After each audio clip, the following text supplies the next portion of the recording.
Frankly, Rishi Sunak had a much easier job in Prime Minister's questions than I had ever expected.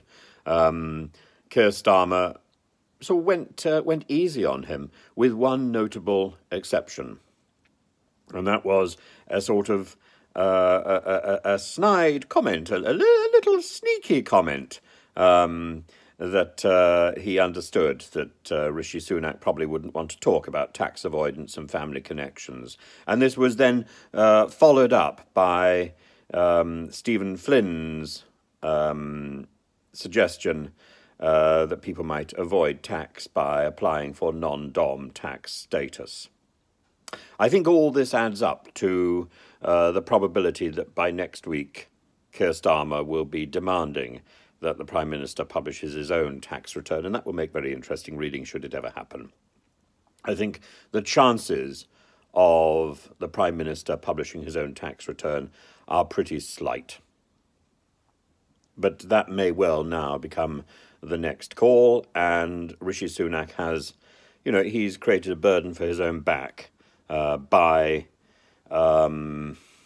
delaying the inevitable sacking of Nadhim Zahawi. And I don't think it's only an inevitable sacking. I think Nadhim Zahawi should actually resign from his job as a member of parliament. I think he has behaved dishonourably. I think whether there has been any crime committed, I don't know. But there's certainly been a failing in transparency and a negligence in office and carelessness, which, he joins the ranks of people like Liz Truss and Kwasi Kwarteng, who should all resign.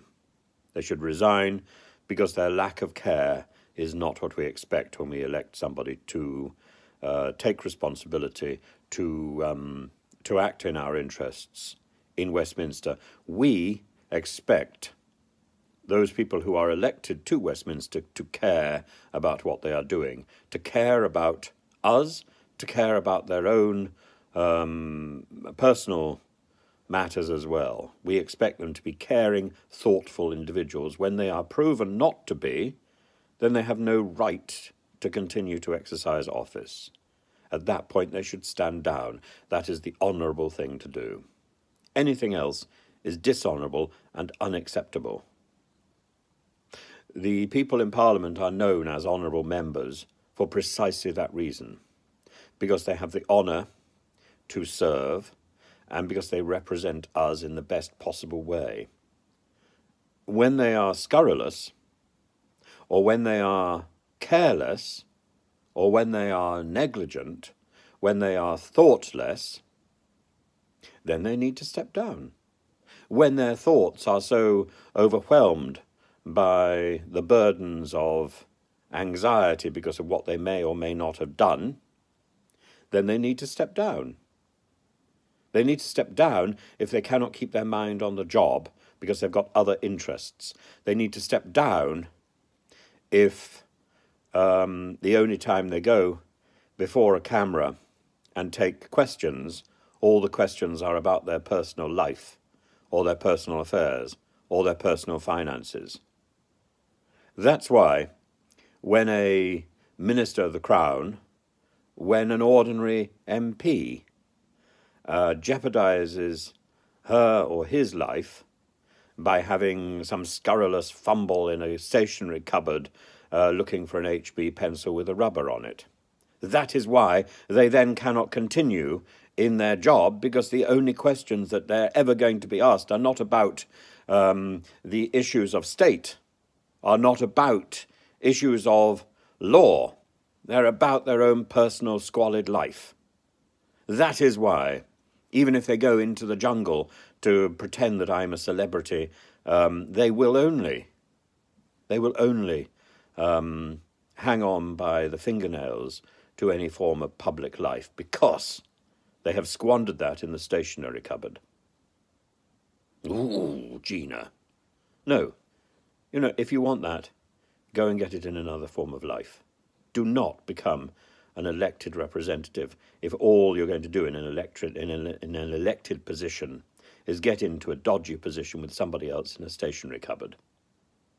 That is not why you were elected.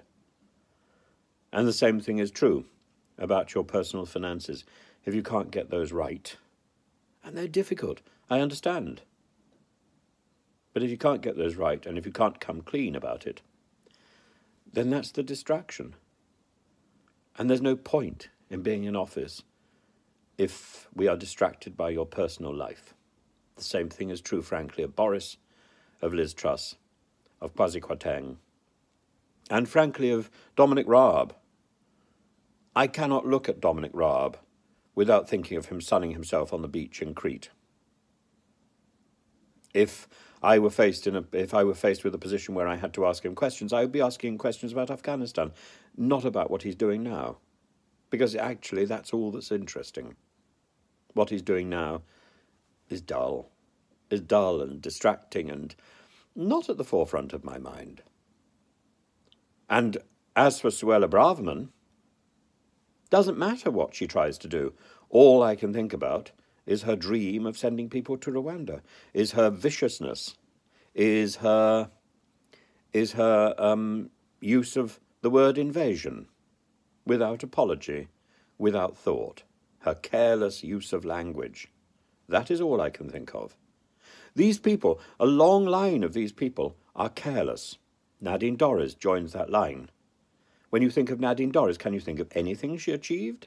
Except for whining about Boris Johnson in an incoherent way. Is this why we elect politicians? To be incoherent? No. We elect politicians to represent us and to do the job, the ministerial job that they are chosen by the Prime Minister to uphold. If they can't do that, they need to retire or resign so that somebody else who is better placed, who is better focused, who is better, can take their place.